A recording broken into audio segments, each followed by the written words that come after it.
안녕하세요. 오늘은 10주차 노년기 죽음 인식과 상담에 관해서 함께 공부해 보겠습니다. 역설적이게도 인간의 삶에서 유일하게 확실한 것은 죽음입니다. 모든 사람은 언젠가 죽음을 맞이합니다. 인간이라면 피할 수 없는 확실한 미래가 죽음입니다. 죽음은 개인의 존재를 무화시키는 것이죠. 그러면 언젠가 죽을 수밖에 없다면 인생은 무슨 의미가 있을까? 어차피 죽을 건데 무슨 의미가 있을까? 라는 질문을 갖게 됩니다.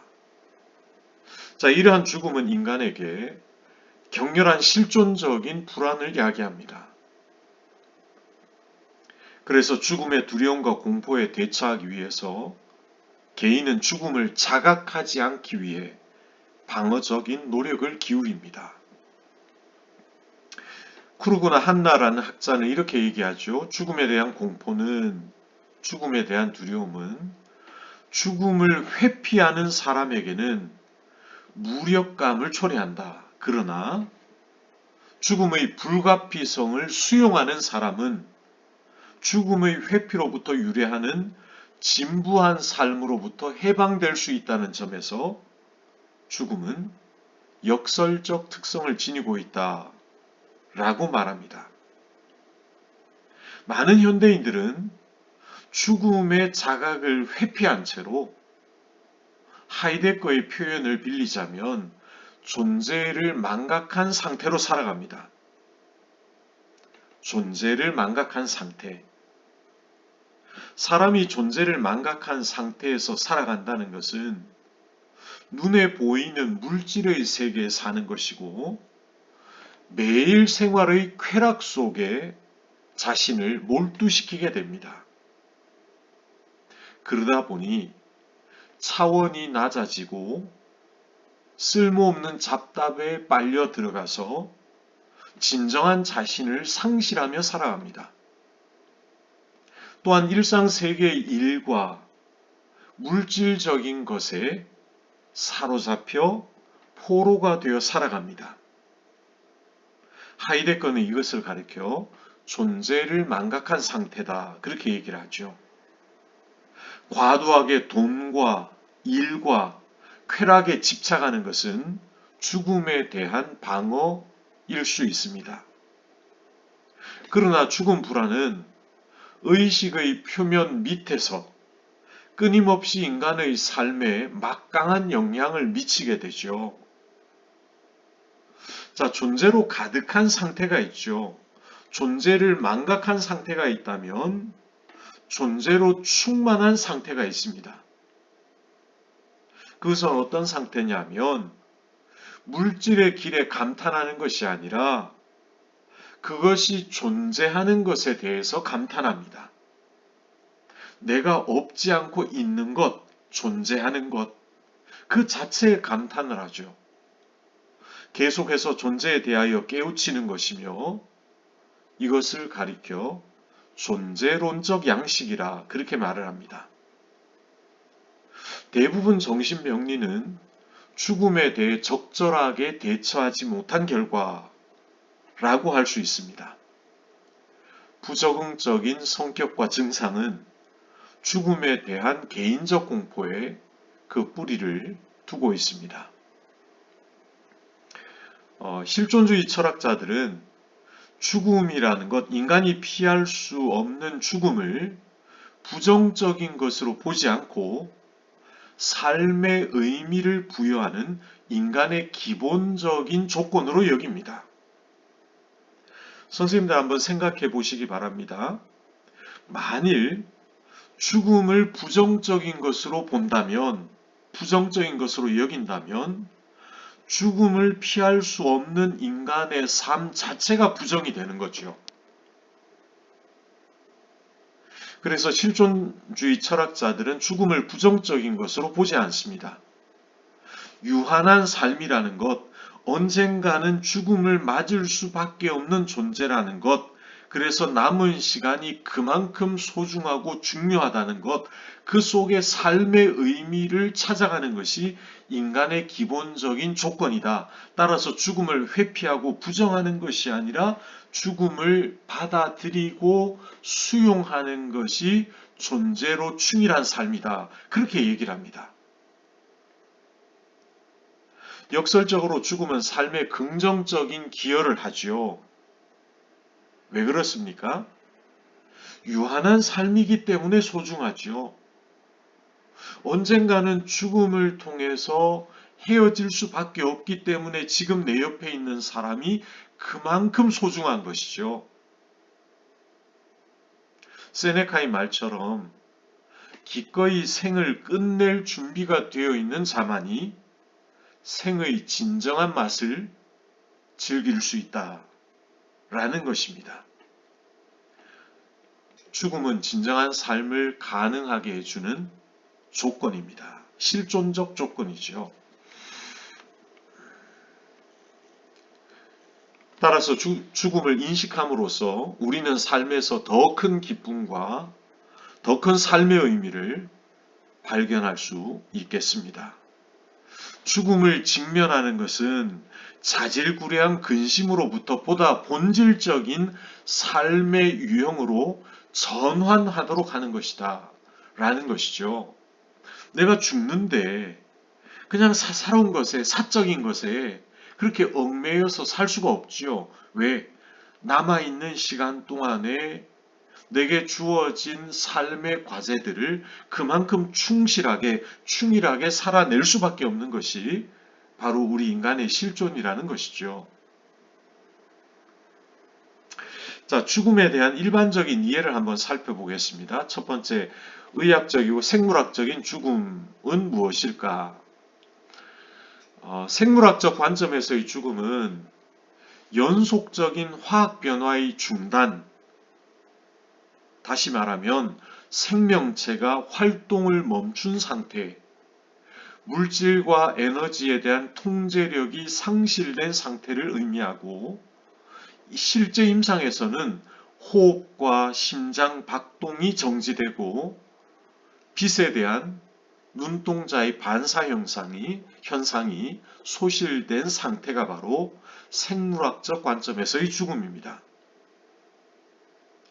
의학적 관점에서의 죽음은 무엇이냐? 맥박과 호흡이 정지가 되죠. 뇌 기능의 정지, 바로 이러한 것을 의학적인 죽음이라고 얘기합니다. 결국 죽음이란 것은 인간 생명이 멈추는 것, 인간 생명의 중지를 말하는 것이겠죠. 죽음의 언어적 의미를 보게 되면 우리는 돌아가신 분을 가리켜서 별세하셨다라는 표현을 씁니다. 별세. 자, 이 별세라는 말의 뜻을 보게 되면 떠날 별 세상 세자로 읽을 수 있습니다. 이때 그 뜻은 세상을 떠났다라는 의미를 담고 있죠. 일반적인 의미와 같이 육체가 그 명을 다해서, 수명을 다해서 이 세상을 떠나는 육체적인 죽음을 표현합니다. 또 두 번째로는 달을 별 세상세로 읽을 수가 있습니다. 다시 말하면 별세는 지금 살고 있는 세계와 다른 세상을 지칭을 합니다. 이 다른 세상은 속세를 떠난 별세계 혹은 별천지, 유토피아의 세계, 또 때로는 천국으로 이해가 되어질 수 있겠습니다. 세 번째로는 바꿀 별 세상 세자입니다.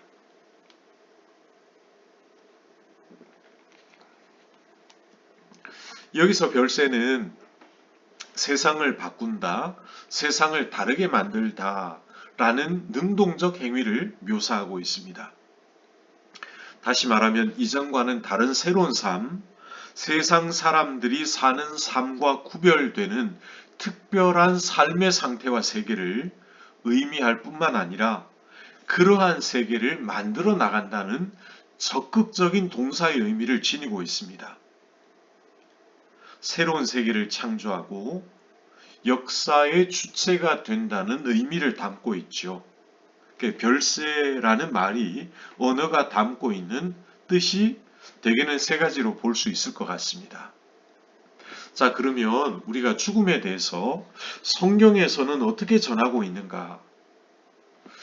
먼저 구약 성경을 보게 되면 구약 성경에서 죽음은 모든 인간의 존재론적 소요, 주어진 것, 부여된 것, 인간의 피조성과 함께 하나님이 인간에게 정해주신 피할 수 없는 운명으로 한계 상황으로 인식이 됩니다. 창세기 2장, 3장, 여호수아 23장, 열왕기 상 2장, 시편, 욥기, 전도서 이런 말씀을 보면 인간에게 죽음이라는 것은 피할 수 없는 한계 상황으로서의 운명이다. 그렇게 볼 수가 있겠죠.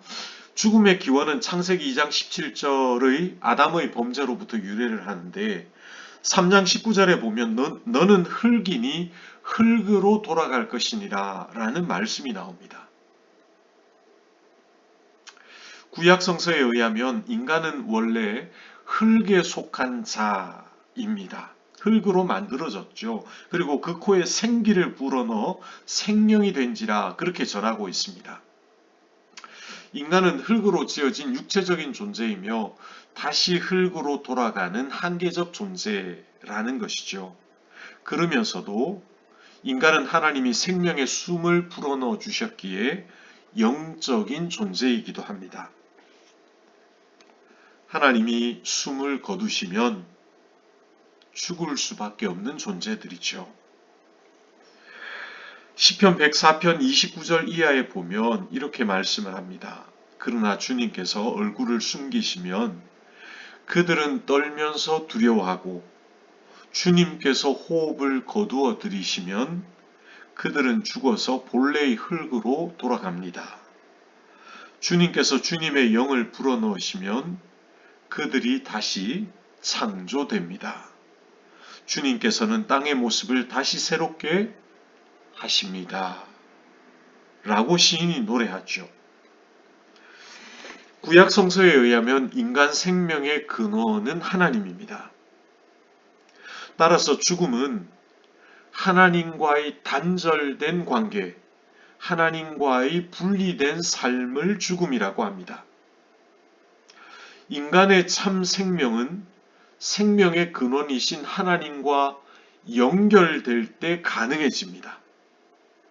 왜냐하면 하나님께서 우리 인간의 생명의 근원이 되시기 때문이죠. 구약 성서에서는 생명도 죽음도 모두 하나님과의 관계에서 이해가 됩니다. 신약 성서에서 죽음은 인간의 죄에 대한 하나님의 심판으로 이해를 하죠. 죽음은 죄로 인해 인간 생명 속에 들어온 결과라는 것입니다. 로마서 6장 말씀을 보게 되면 그러므로 한 사람으로 말미암아 죄가 세상에 들어왔고 또 그 죄로 말미암아 죽음이 들어온 것과 같이 모든 사람이 죄를 지었기 때문에 죽음이 모든 사람에게 이르게 되었습니다. 이렇게 전하죠. 우리가 잘 아는 말씀, 죄의 삭은 죽음이요. 하나님의 선물은 우리 주 예수 그리스도 안에서 누리는 영원한 생명입니다. 그렇게 바울 선생님이 전합니다. 그런데 죄의 결과로 인한 하나님과의 분리, 단절로서의 죽음이 예수 그리스도의 십자가와 부활을 통해서 극복이 됩니다. 요한복음 11장 25절 이하의 말씀에 보면 나는 부활이요 생명이 나를 믿는 자는 죽어도 살겠고 살아서 나를 믿는 사람은 영원히 죽지 아니할 것이다. 그렇게 말씀을 하죠. 고린도전서 15장 20절 이하의 말씀에 보면 그러나 이제 그리스도께서는 죽은 사람들 가운데서 살아나셔서 잠든 사람들의 첫 열매가 되셨습니다. 한 사람으로 말미암아 죽음이 들어왔으니 또한 한 사람으로 말미암아 죽은 사람의 부활도 옵니다. 아담 안에서 모든 사람이 죽는 것과 같이 그리스도 안에서 예수님 안에서 모든 사람이 살아나게 될 것입니다. 예수 그리스도의 부활은 죽음의 폐기이죠. 그리고 또한 영원한 생명의 시작입니다.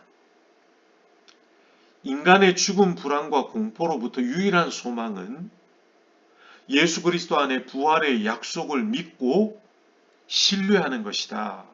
성경은 우리에게 전해주고 있습니다. 이러한 죽음에 대한 성서적 관점을 우리가 살펴보았고요.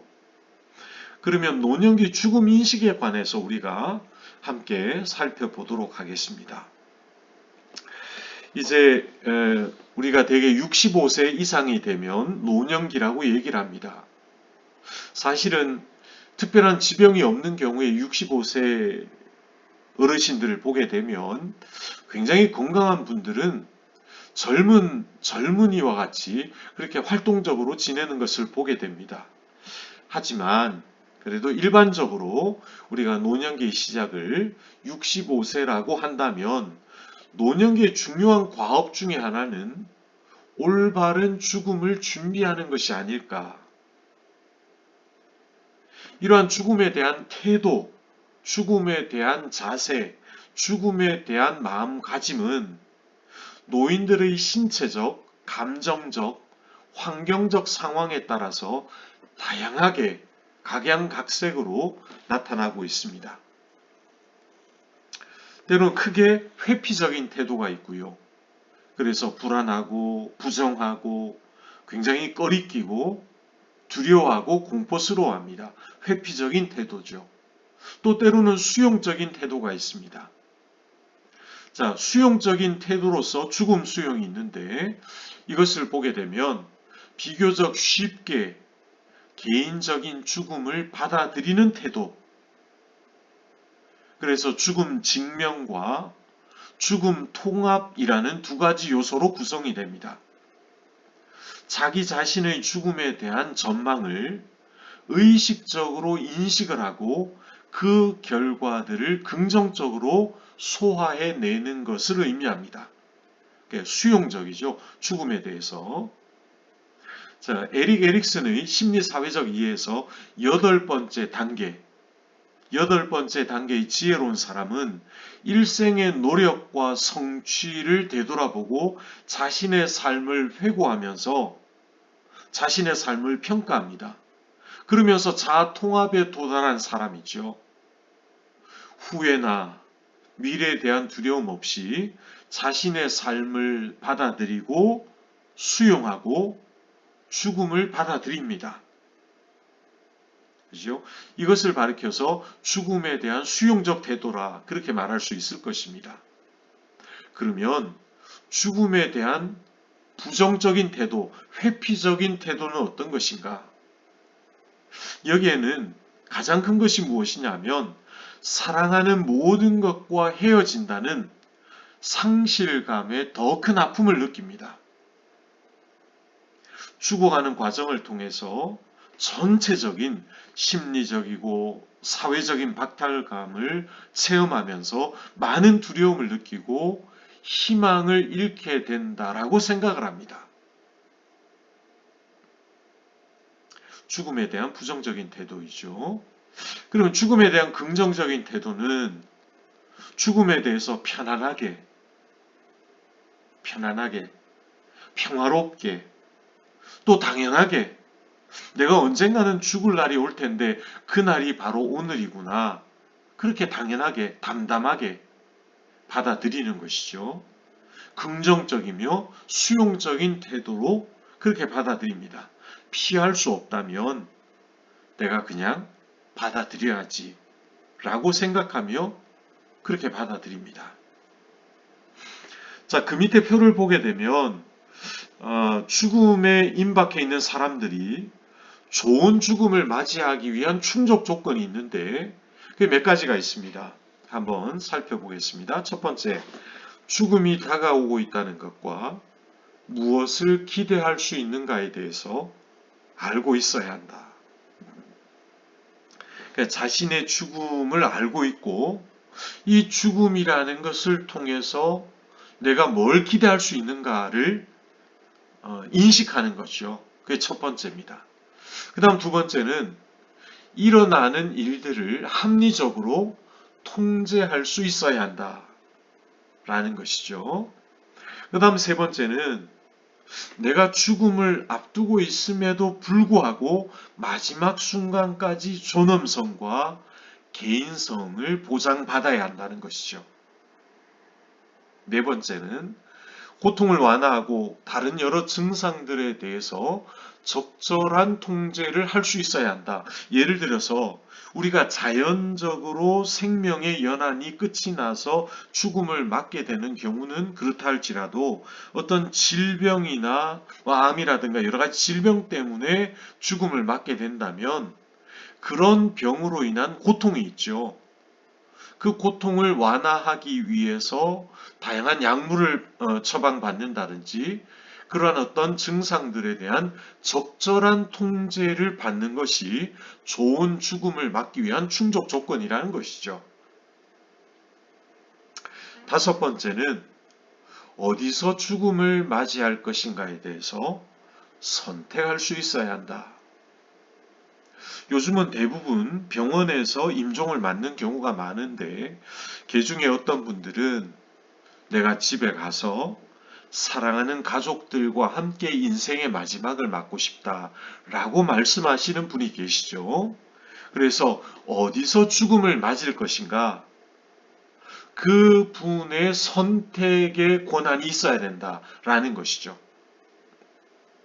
여섯 번째는 자신의 상태에 대한 정보 또 전문가의 의견이 어떤 종류이건 간에 접할 수 있어야 한다는 것이죠.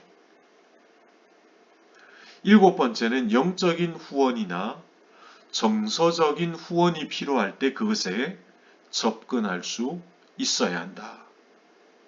대개는 어떤 목회자나 어떤 그 가족들이 함께 있는 자리에서 기도를 하거나 찬송을 듣거나 또 시편의 말씀을 같이 읽으면서 마지막을 맞이할 수 있도록 그렇게 하는 경우를 생각해 볼 수 있을 것 같습니다.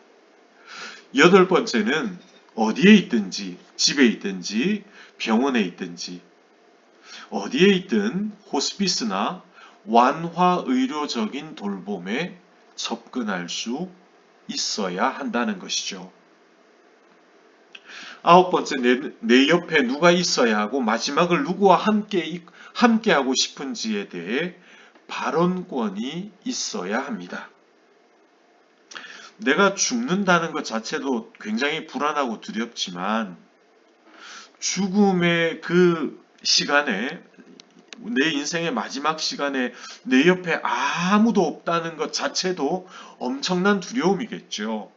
그래서 마지막을 누구와 함께 하고 싶은지 그런 것에 대해서 이야기할 수 있어야 된다는 것이죠. 열 번째, 자신이 원하는 바가 반영된 사전 의료 지시서, 사전 유언장을 만들 수 있어야 한다는 것입니다. 11번째는 마지막 작별 인사를 할 시간을 가져야 합니다. 마지막 12번째는 이 세상을 떠날 시간이 되었을 때 임종을 맞을 수 있어야 하고 삶을 공연히 연장시키지 않을 수 있어야 한다는 것이죠. 대개 이제 중환자실에 여러 가지 기구를, 여러 가지 도구를 사용해, 의료 도구를 사용해서 연명한다고 그러죠. 이제 그렇게 이제 생존하는 경우도 있지만, 그러나 12번째에서 얘기하는 것은 나의 삶을, 나의 마지막을 공연히 연장시키지 않을 수 있어야 한다라는 것이 좋은 죽음을 맞이하기 위한 충족 조건이 되겠다. 그렇게 볼 수가 있을 것 같습니다. 참고로 한번 보시면 좋겠고요. 많은 연구에 따르면 우리 노인들은 동료 노인들의 죽음을 많이 경험하죠. 친구나 또 지인들이 세상을 떠납니다. 또 가까운 친족의 죽음을 경험하기도 하고 또 때로는 배우자의 죽음을 경험합니다. 사별을 하죠. 이런 수많은 죽음을 경험하면서 자기 자신의 죽음에 대한 개념을 만드는 거죠. 주변의 많은 친구와 지인과 친족들, 배우자가 죽는 죽음을 통해서 간접 죽음 경험을 하고 나 자신의 죽음에 대해서도 깊이 생각을 한다는 것이죠. 그리고 또한 배우자의 죽음에 대한 슬픔은, 사별의 슬픔은 오랜 시간이 지나도 극복하기 힘든 것으로 그렇게 느낀다. 그렇게 얘기를 합니다. 자, 오늘 사전 강의는 여기까지 하겠고요. 내일 우리 본강의 시간에 함께 뵙도록 하겠습니다. 감사합니다.